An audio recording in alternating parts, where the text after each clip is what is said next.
Hi friends, it's Natasha from Can We Make It Mom? In this video, I'm going to walk you through how to make my free star pattern. The link to download it is in the description below. Everything you need is listed in the description. I know it pops up pretty fast. It's my first video, I'm still working all this out. After you've cut your pattern out, you want to get your fabric ready. Definitely always press your fabric. It just makes cutting more accurate and you will not regret it.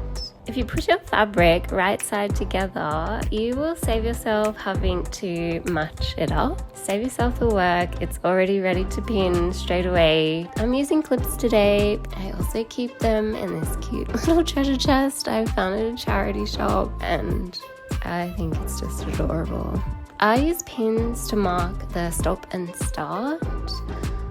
Just so it's very clear and obvious. Made this pattern to sew at a 6mm or 1/4 inch seam. I find it easier with little projects like this to just use the edge of my foot as the guide because we cut it out on top of each other and pinned it straight away. There's no movement between the layers. I just think that's so much easier. Once you've sewn your star, leaving your gap, it's time to snip the inner and outer corners, and this takes so long but please be patient and do it carefully. Don't snip through your stitches or you'll have a cheeky little hole that your stuffing will come out of. You can keep your little offcuts to stuff in the star. Then it comes time to flip it inside out, which can be a little tricky.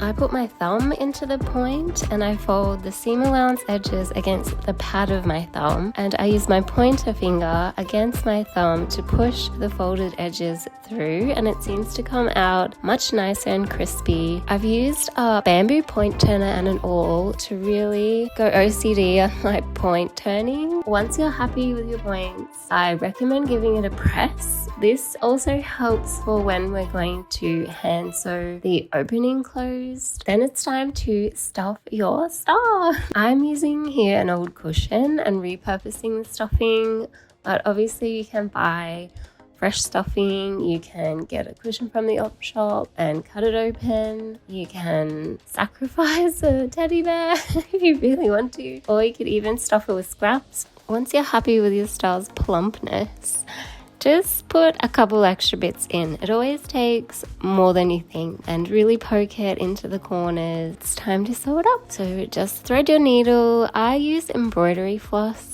for closing up any project. I feel like it's stronger and thicker and it comes in so many colors. You can always find something to match or very close to it. I use a ladder stitch to close it up. It's a very easy basic stitch. If you don't know it, definitely fix that because it's the most invisible hidden stitch and you'll use it to close up just about every project. Basically, you want to stitch right in that pressed seam allowance. Go in for 1mm, then go straight across to the other seam allowance, in another millimeter and back across, and so on. It's so magic and literally disappears when you get it just right, so please persevere or practice. To finish up, just tie a double knot and then poke your needle back through the project and snip it off. That way the tail's caught inside, and that's it. Your star is complete. I hope you love it as much as I do. I had a lot of fun making it. I hope to inspire you so that you can be creative, and I hope you tag me with your mate. Yes, I know I filmed it all the wrong way around. It should be landscape, not portrait. I definitely had a big learning curve making this video. I had a lot of fun, learned a lot. If you enjoyed this video, you know what to do. Hit the like, hit the subscribe, leave a comment. All your support is appreciated so much, especially at the start of the journey. Thank you so much for watching. This has been a pattern from Can We Make It Mom, and of course, yes, we can make it. See you in the next one. Bye.